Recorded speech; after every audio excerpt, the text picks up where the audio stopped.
అయిపోయింది మళ్ళా పోయి ఆగు తీసుకొస్తా. గోకడం మొదలెట్టేసావరా? యానికి అలా చూస్తాను. పిల్ల పెట్టలాడుతుంది కదరా. పిల్ల కాదురా, ఇద్దరు పిల్లలు తల్లిలాగా ఉందరా. తప్పురా, కళ్ళు పోతాయి. అయినా పర్లేదు. సిగ్గులేదురా నీకు? లేదు. ఏంద్రా నువ్వు జరగాని? నీకేం తెలుసు నా బాధ? ఫాఫా ఓ ఫాఫా, ఈరమ్మకి పెళ్ళయిందా?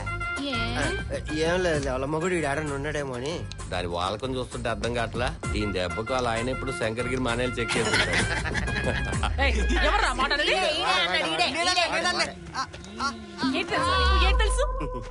ప్రతియోడు ఏదో వాడు వాడమే.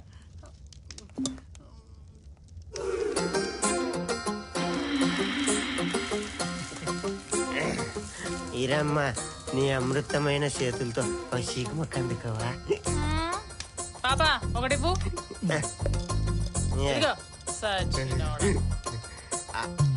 సర్లే గాని నువ్వు పగులేనా లేకుంటే రాత్రి అంత అమ్ముతావా?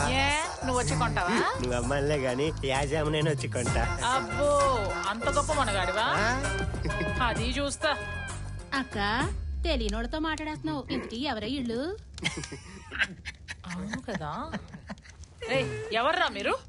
మేమా వాసుగాడి ఫ్రెండ్స్. వాసుగాడి స్నేహితులా?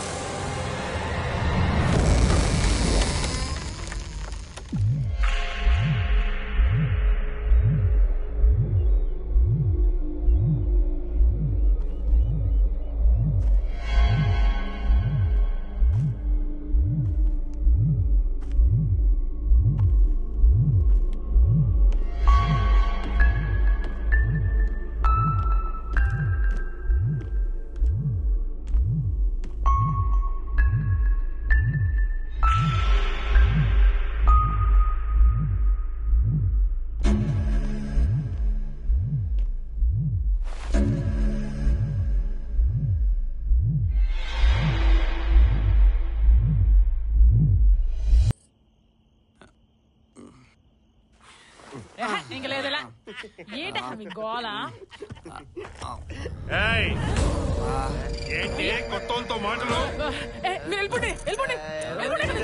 అక్కడ వాసుగాడు ఏదో చూసుకుంటాడు. అసలే రాత్రి అయిపోయింది. పదా లాగండి.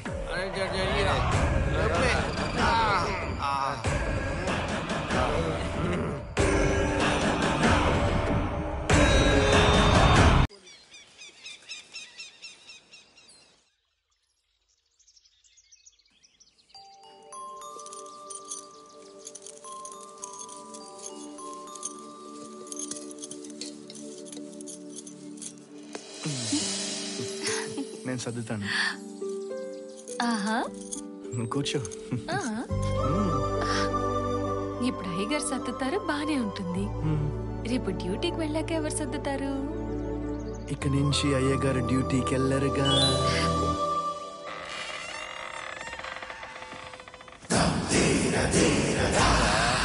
ఇల్లంతా ఇలా ఉంది.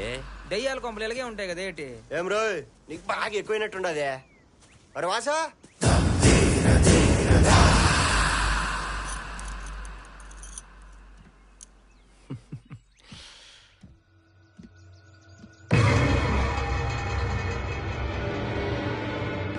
రేయ్ రండ్రా.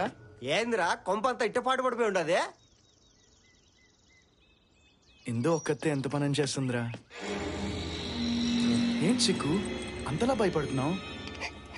బస్ నువ్వు దెయ్యానువే? నేను దెయ్యం ఏంట్రా? అది కాదు వాసు, రాత్రి నీ దగ్గరికి నీళ్ల కోసం వచ్చినప్పటి నుంచి నువ్వు దెయ్యానివని ఓ గోలెట్టేశాడు. ఆ ఎదవకేమో ఏదో యాదొచ్చిందంట. వీళ్ళిద్దరు కలిసి రాత్రి అంతా దొబ్బేశారు. అదా చూడు సిక్కు, అది మా మేనత్త చనిపోయిన ఇల్లు. అక్కడ అలాంటి కలలే వస్తాయి. నువ్వు భయపడకు.